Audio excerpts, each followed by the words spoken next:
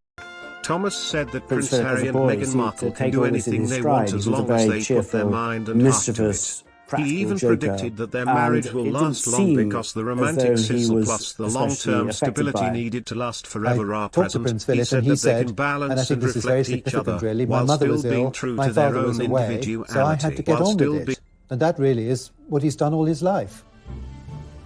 Child psychologists would say that he built himself a sort of shell around himself where he could function as this outwardly cheerful person, but he didn't want to have people ask him about how he was feeling, and that would tend to bring out sort of irritation and anger from him. With his parents unable to take care of him, Philip's family now has to decide where the 9-year-old boy should go. Decisions that will shape the rest of his life.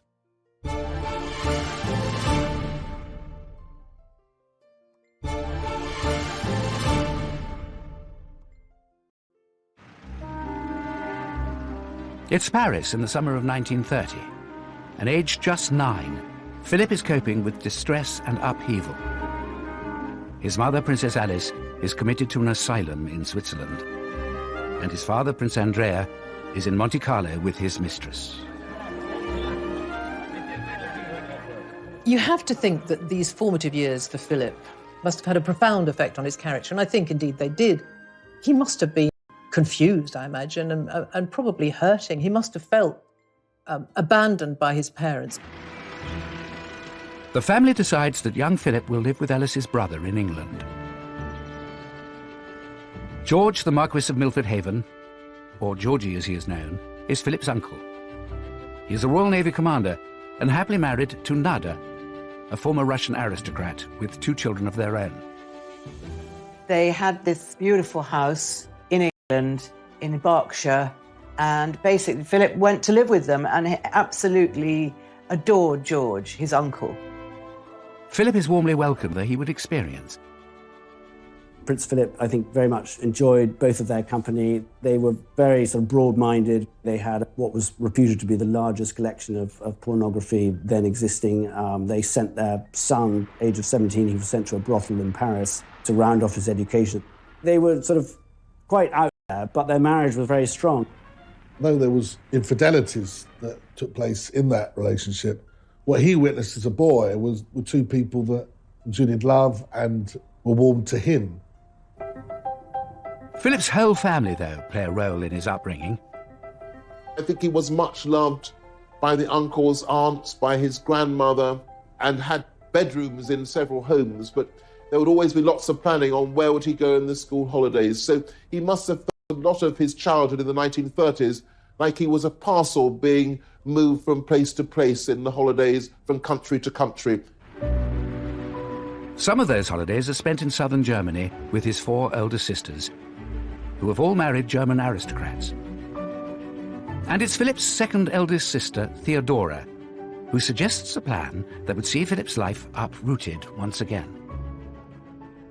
When Prince Philip was living with the Milford Havens, some of his sisters were a little bit worried about their sort of bohemian ways, and Theodora, his second eldest sister, was married, and his family had started a school called Salem. Salem was a very different kind of school, and he was packed off there in his early teenage years, which he didn't really want to do. Philip arrives in Germany in the summer of 1933, with Hitler and his Nazi party now firmly in control. 1933, of course, is one of the most cataclysmic years in world history because it's the year that Hitler comes to power in Germany. So it seems a strange decision that that should be the year that Philip is sent for 2 or 3 terms to boarding school at Salem in Germany. The rise of Nazism was the backdrop for Philip's time spent at this school, and indeed a branch of Hitler Youth was established there. For him, it was a sort of rather bizarre and retrospectively interesting time. He saw an awful lot of Nazi saluting, which always struck him as mildly hilarious. It reminded him of boys sort of asking permission to go to the lavatory.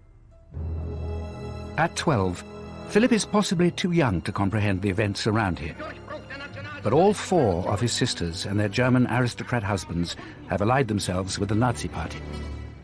It's an astonishing thing that 6 years before Britain is at total war with Germany, there somebody who's later to marry the Princess Elizabeth should have been at school in Nazi Germany. Philip's family decides that he should leave and finish his education back in Britain. He would say, and has said in his adult life, home, where's home? I don't know where home is. He had many homes. They were very welcoming, they looked after him, but he was essentially homeless. This sense of Philip as really without a home, without a rudder, without a sense of himself, without a clear identity. I think that really marks Philip out in his early years. But Philip finds a spiritual home when it's agreed that he should go to Gordonston, near the Highlands of Scotland. It's a progressive, newly established school run by Kurt Hahn, a German academic and friend of Philip's sister. Gordonston has always been described as a very sort of Spartan place, very sort of outward bound, but actually it very much appealed to Prince Philip. He developed his leadership skills there. He was already quite independent, but he became, I think, more so when he was there. He did extremely well at the school. The school's ethos pushes the boys to be competitive, practical and self-reliant. And it pushes them hard. Gordonston was tough, it was exacting, it was very physical. It wasn't just an experience for the mind, it was also one for the body. It was about feeling things, cold showers, waking up early, being pushed to the physical limit. And I think there Philip would have found a sort of distraction perhaps from his emotional pain.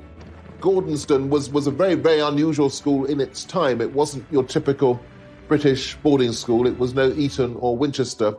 But it very much was part of moulding Philip in the outdoorsy, direct person that he became. Philip embraces the Gordonston regime, but the trauma that has marked his life is set to return. It was while Philip was at Gordonston that there was a family tragedy which profoundly affected him, as it did the whole of the family. One of his sisters, Cecile, was coming with her husband and children over to the UK for a wedding. He was called into his headmaster's study to be told that his sister and her husband and her mother-in-law and her 2 boys had been killed in this plane crash. Prince Philip, on hearing the news, didn't break down. His sorrow was that of a man. But I think in Prince Philip's case, it was a sort of indication of how everything else in his life had hardened him in a way. Philip is 16 at the time of Cecile's death. He travels to the funerals at the height of Nazi Germany. Prince Philip, it must have been awful for him to know that he'd lost not only his sister, but his brother-in-law and his little nephews.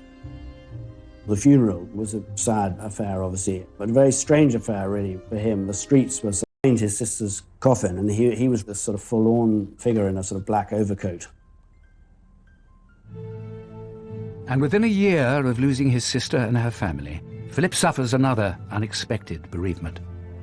Shortly after Cecile's death, his favourite uncle, George Milford Haven, died of bone cancer. That's a double tragedy, really, for Philip. And, he had to move on again. Life was just sort of one awful event after another, really, but he seemed to come through them all, and he sort of managed to remain a sort of outwardly cheerful young person. Philip develops an effective coping strategy to deal with the difficulties he faces. The stiff upper lip. When he finished at Gordonston, Philip was a very confident and competent young man, certainly on the outside. We'll never, I think, ever truly know what went and goes on inside Philip's head and his heart, because he'd had to, with such a difficult upbringing, have a very iron facade. But inside, he's always been quite sensitive. The void in Philip's life left by the death of his uncle is soon filled by George's younger brother, Lord Louis Mountbatten, who will become highly influential in the course of Philip's life. Lord Louis Mountbatten, the younger brother, really did take a lead in his life, and he was a great mentor. Mountbatten was a real doer. He was somebody who had great ambition, great talent, great networking. One of the first bits of advice Philip takes from his uncle Dickie, as Mountbatten is known, is to follow him into the Royal Navy. After leaving Gordonston in 1939, of course, the outbreak of war, Philip enrolls in the Royal Navy College at Dartmouth. And it is a royal visit to the college that summer that would change the course of Philip's life completely.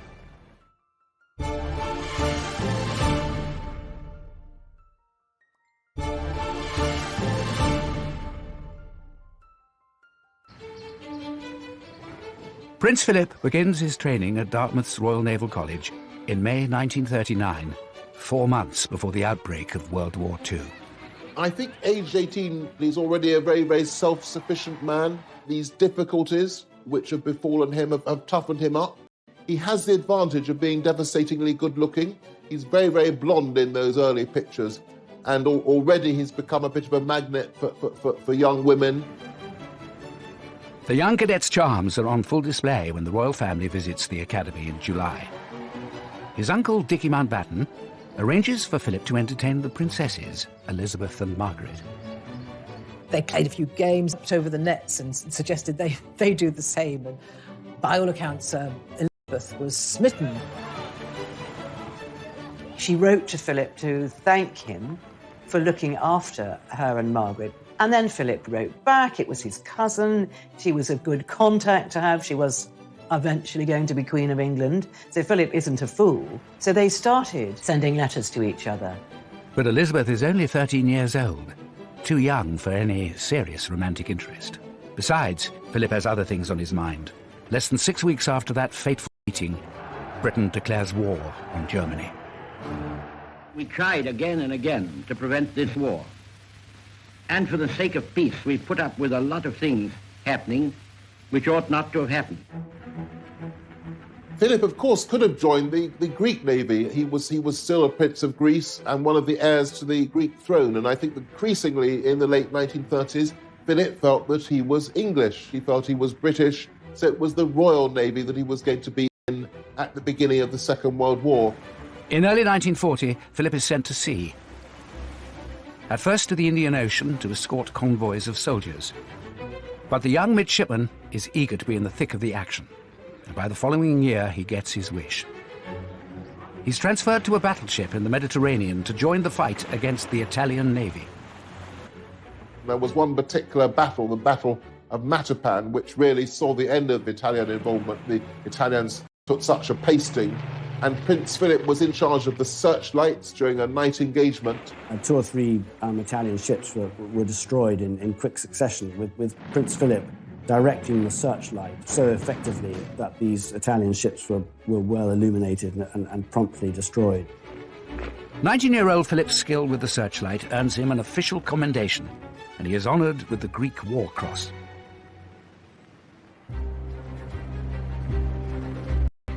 Philip is proving to be a first-rate seaman, and by the age of 21, he has been promoted to first lieutenant, second in command of his ship, HMS Wallis. In July 1943, his leadership abilities are put to the test when the Wallis is targeted by German bombers. As soon as the sort of first round had finished and they went away, Prince Philip knew that they would be back to finish him off. And he had to come up with something pretty quickly. And he prepared a raft with other officers, and they lit burning torches, flares at the end of the raft with smoke coming out, and they set the raft off and sailed very, very quickly, completely dark in the other direction. When the German planes returned, thankfully, instead of bombing lives on his ship by his very, very swift action. As he rises through the naval ranks, Philip's also growing closer to Princess Elizabeth. He did find time frequently to write to Elizabeth, and there was an occasion or two during the war when he had leave that he would go and stay at Windsor Castle. Philip spends Christmas of 1943 with the royal family. It's soon clear the 17-year-old princess is falling for the 22-year-old naval officer. She was excited by him. He was very different from the very proper, prim aristocrats that her mother would want her to be associated with. He was a bit of a rebel, and she felt that he was a bit of a catch.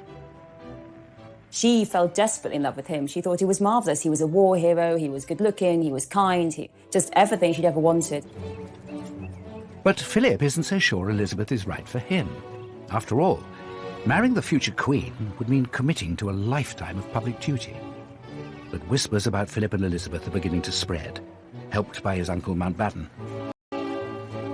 By the time Philip returns from his war service in early 1946, he seems to have made up his mind.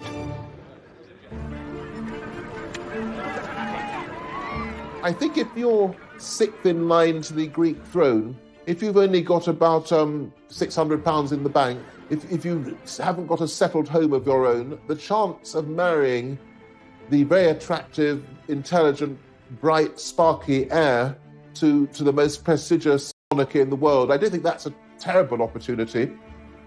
I think he only started to fall in love with Elizabeth about 1946, when the king started to warm to him and he was invited to more and more family events. He began to see the advantages of what was in front of him, but also the genuine affection would then develop with Elizabeth. Winning Elizabeth's heart proves relatively easy, but winning over her parents and their courtiers is a different matter.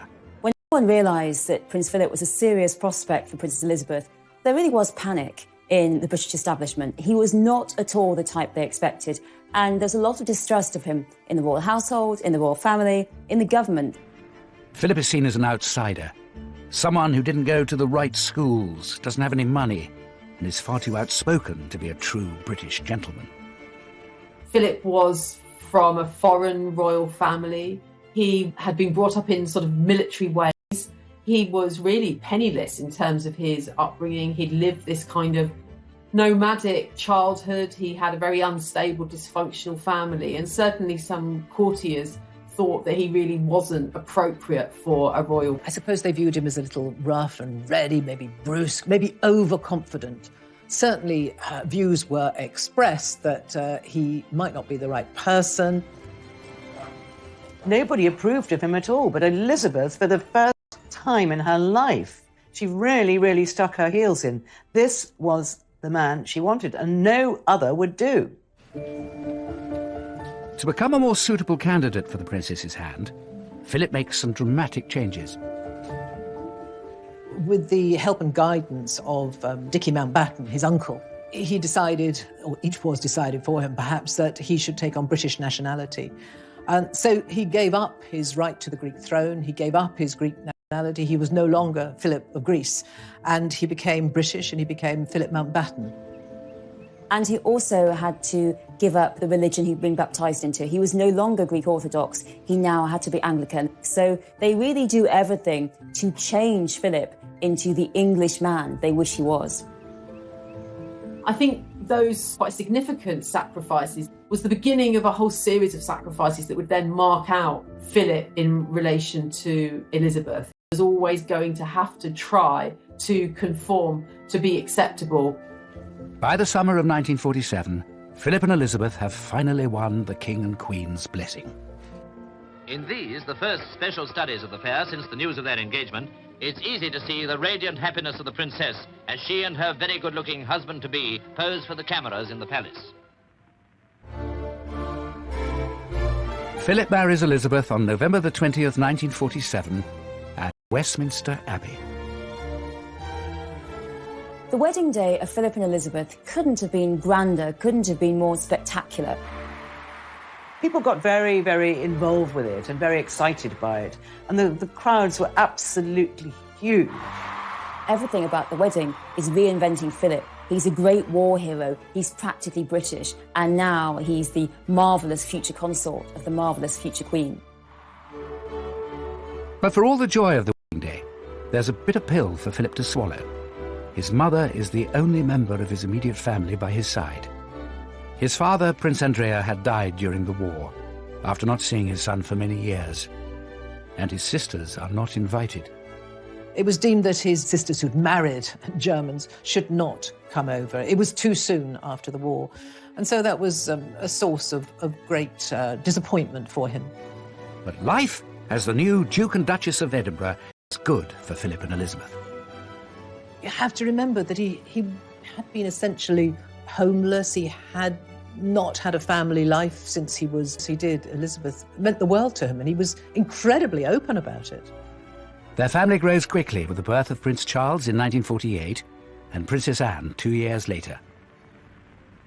Philip put behind him a lot of the difficulties of his childhood, and I think he himself was liberated by forming a happy family. For the first time since his early childhood, Philip has a home of his own, Clarence House in London. And despite taking on some royal duties alongside his wife, he remains on active duty in the Navy.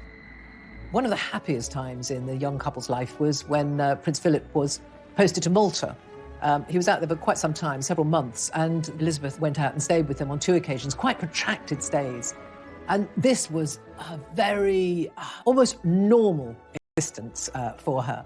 And she absolutely loved it.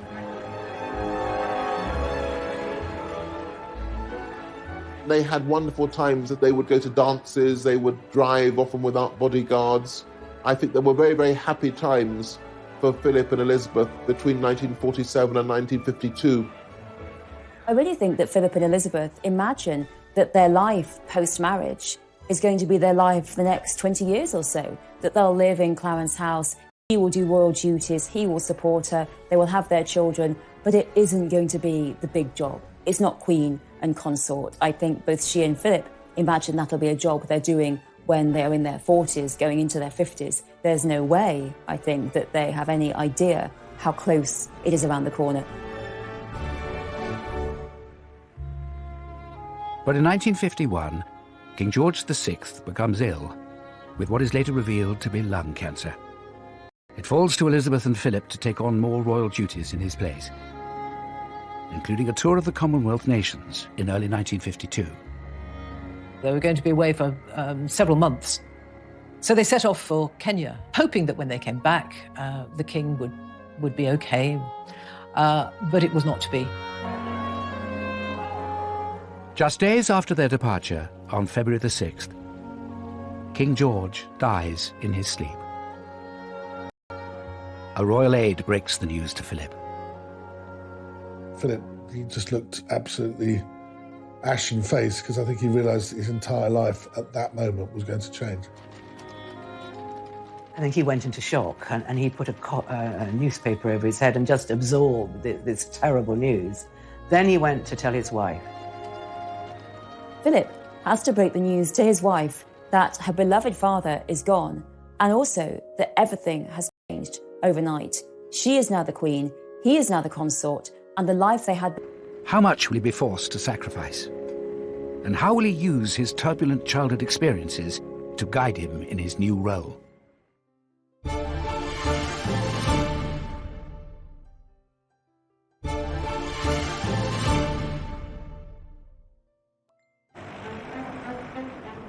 As the new Queen and the Duke of Edinburgh land in England from Kenya, following the death of George VI, they have to confront the reality of their new lives. Their entire life changed. When they arrived on the tarmac at London Airport, Elizabeth came down the steps first, and Philip hung back.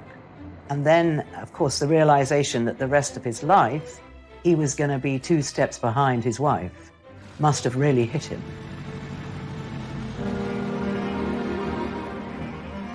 The first step Philip must take is to sacrifice his day job.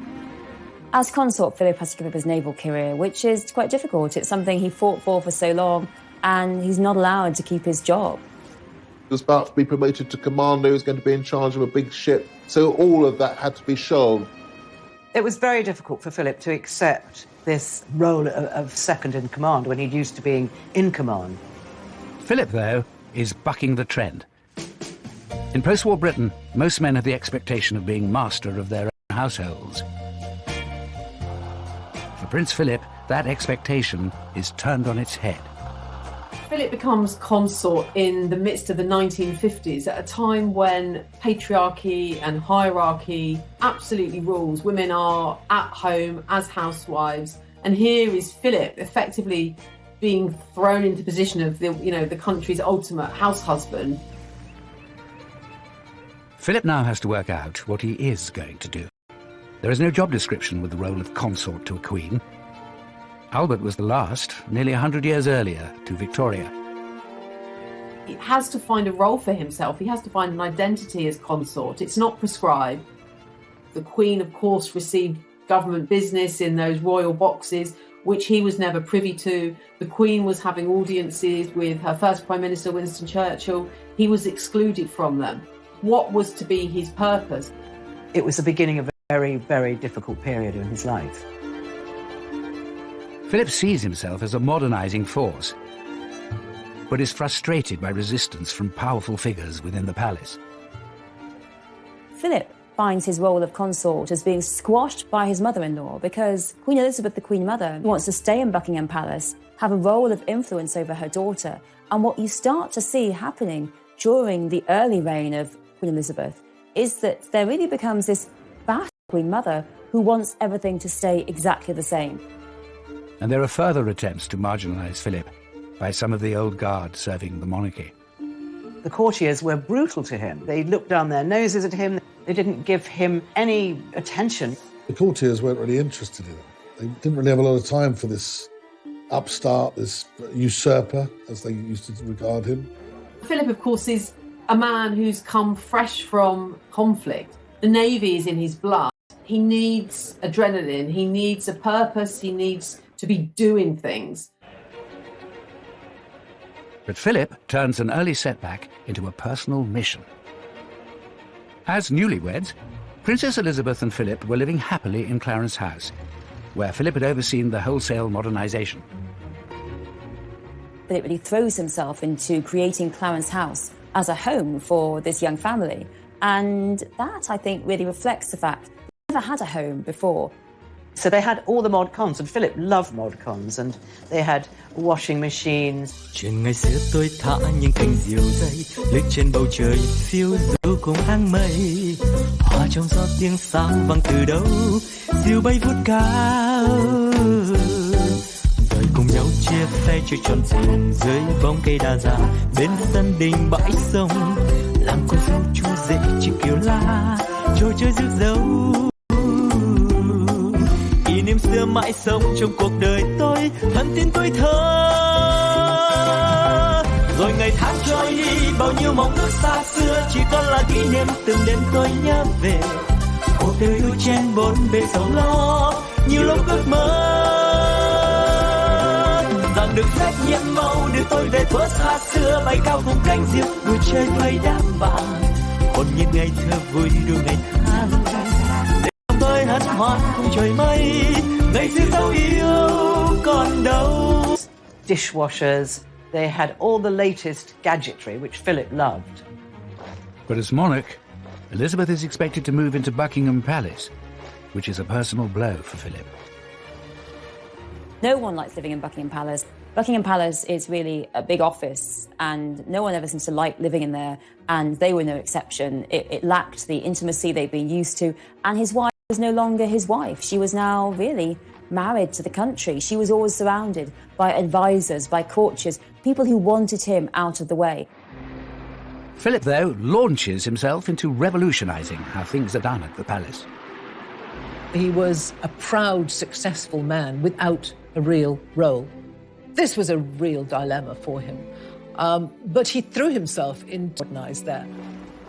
He went around Buckingham Palace, literally room by room, looking at what needed to be modernised, how communication around the palace could be improved. So he began to question the way things were being done. Of course, that didn't go down at all well, where things were done year after year, decade after decade, because that's the way tradition would have it. Now, he wanted to shake all that up. And so he made himself incredibly unpopular with an awful lot of the grey men, if you like, at the palace. Undaunted by the forces opposing him, Philip persists with his determination for a greater role. He wanted to do more and he wanted to have an influence, and the Queen knew that, and she put him, for example, in charge of the Coronation Commission to oversee the arrangements for the coronation.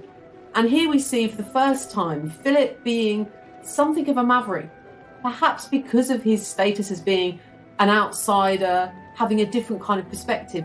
Philip feels very strongly that the coronation, it should be more modern, there should be open, that the BBC's request to televise it should be admitted. And there are traditionalists who disagree with this. They think it could undermine the majesty of royalty. But Philip sees the advantages of harnessing the new medium of television. He, for example, knew that the coronation was going to be a critical event, saw the opportunity of making the coronation this global event like none other, letting the television cameras into the Abbey for the first time.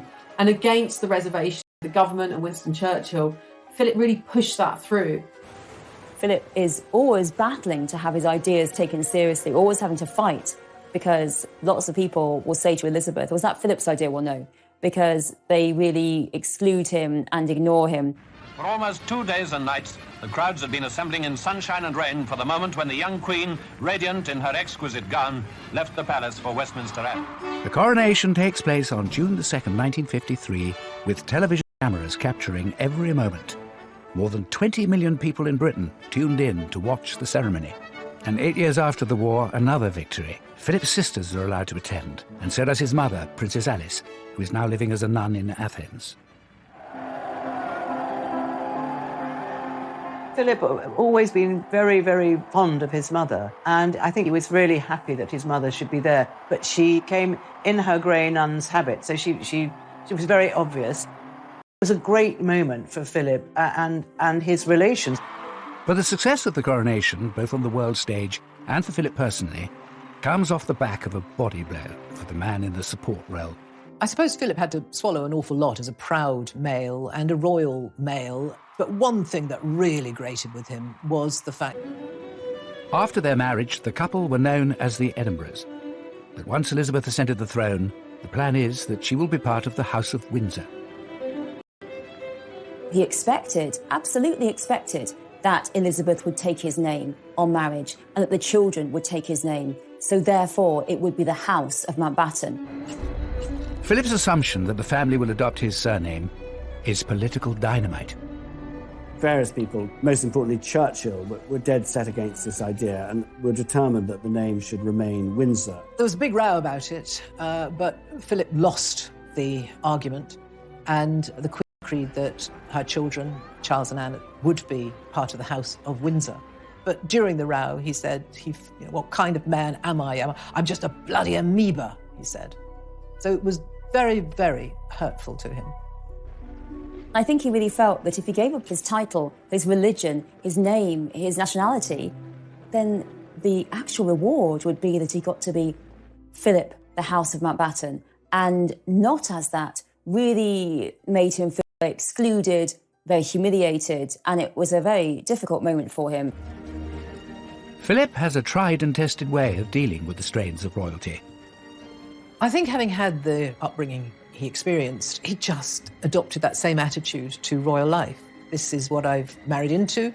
This is the hand I've been dealt. We'll just get on with it. And that's what he did. It wasn't always easy. There were rifts in the marriage. There were rocky periods. There were times when he felt he just had to get away, and did get away. Philip focuses his energies on where he believes he can make a difference. Inspired by his own education and achievements at Gordonston, Philip establishes the Duke of Edinburgh Reward Scheme in 1956. The life of modern youth isn't all pop music, long hair and punch-ups. He recently presented gold awards to 127 girls and over 750 boys. He wanted to empower youth. He wanted them to meet the challenges that were facing them. Not in a pampered way, but in a way to try to engage them in society. But Philip finds that he still has his detractors wanting to curb his ambitions. The politician actually says to him, "This sounds rather like the Hitler Youth," and what a thing to say. It really brings home the anti-German xenophobia there was in Britain at the time. And the fact was that Philip, who'd fought so bravely on the side of the Allies, and that, I think, really reflects how often Philip was blocked openly and subtly and was constantly subject to these people saying, no, stay in that corner, just smile and wave. With his modernizers head on, taking tours of inspection, his thoroughness was often inclined to startle. But now we're used to his rather specialised approach, and we see him here showing his particular interest in industry. Prince Philip was always, from a very young age, fascinated by science and technology. His uncle Georgie also loved to make things, and Philip, as a young boy, would be so happy to go into the workshop and see him making model steam engines, designing all sorts of things. I think this is where Philip's love of design came, actually. He's literally toured the country at different points, visiting factories, speaking up about British engineering, British science. Ladies and gentlemen, it is clearly our duty as citizens to see that science is used for the benefit of mankind. Prince Philip had this great enthusiasm. It came from the heart, sort of spokesman on behalf of British scientists and British industry, and became a very effective advocate for industries in the period after the Second World War. By the late 1950s, Philip has cemented his position in the monarchy, bolstered by being made a Prince of the United Kingdom by the Queen in 1957. But after a turbulent childhood and a difficult move into the royal household as a young man, how will these challenging times shape Philip in the long years ahead?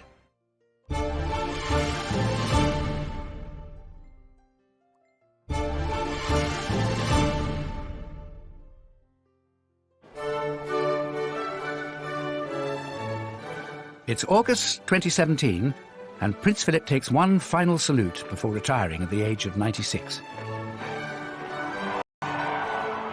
In his 70 years by the Queen's side, he has carved out a unique role as her most loyal lieutenant and champion of hundreds of his own charities and causes. He's travelled enormously, 22,000 engagements, 800 charities that he's been involved with, and any charity that Philip has been involved with has said, yes, this man made an enormous difference. His early struggles are now a distant memory. But Philip's work as consort has undoubtedly been shaped by those tumultuous years. I think that having such a troubled childhood really made Philip the man that he is. I think it's given the backbone to him to put up with anything. And that has been his philosophy through his life. Don't moan about it, just get on with it. And that's what he's done. He is someone who doesn't take easily to compliments, but he has quite simply been my strength and stay all these years. Philip's experience weathering the storms of his childhood has stood him in good stead throughout his royal career.